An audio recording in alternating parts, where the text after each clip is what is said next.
So let's talk about that event that everybody thinks is such a big damn deal, but never is.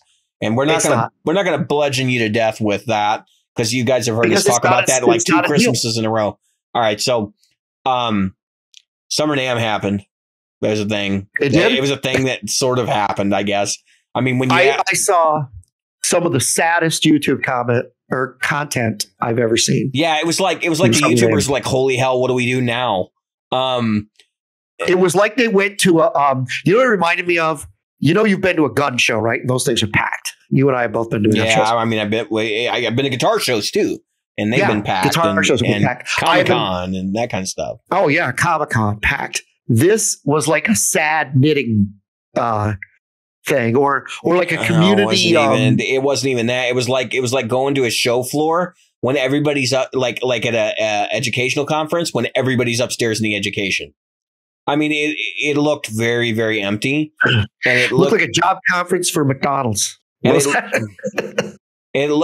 just wasn't a lot of stuff there, and there wasn't a lot of brands represented. It was, and Summer Namm is usually pretty produced anyway, but so there's not a whole lot to cover with Summer Namm, but because it was like the conference that sort of was.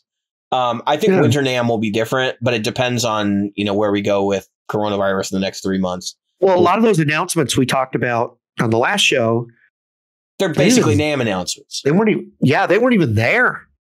Ibanez didn't show with the headless guitars.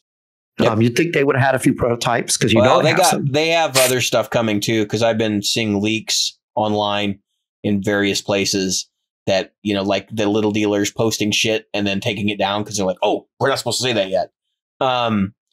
So there's some new Ibanez stuff coming. I won't share because out of respect for Ibanez, I won't share too much about what's coming, but expect some new low end guitars and stuff like that. But anyway, yeah, I mean, like they didn't show what Gibson. I don't think Gibson had a brands booth there, but like the majority of the Gibson stuff was at the Gibson. Well, you just drive down the street, I guess. Yeah. I don't know.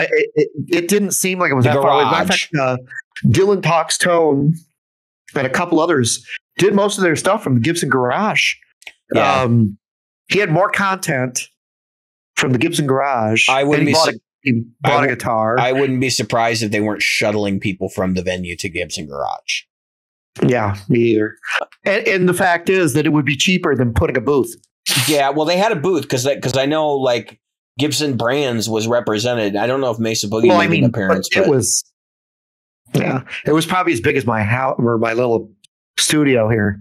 11 by 11 by 11. But historically, I mean, they end up with like sometimes in Winter Namm, they end up with the whole floor. I mean, so because they own, so like you got to remember, Gibson owns what? Like they own KRK, they own Pioneer, right. They own Kramer. Like, yeah, there's a bunch of different brands that they own.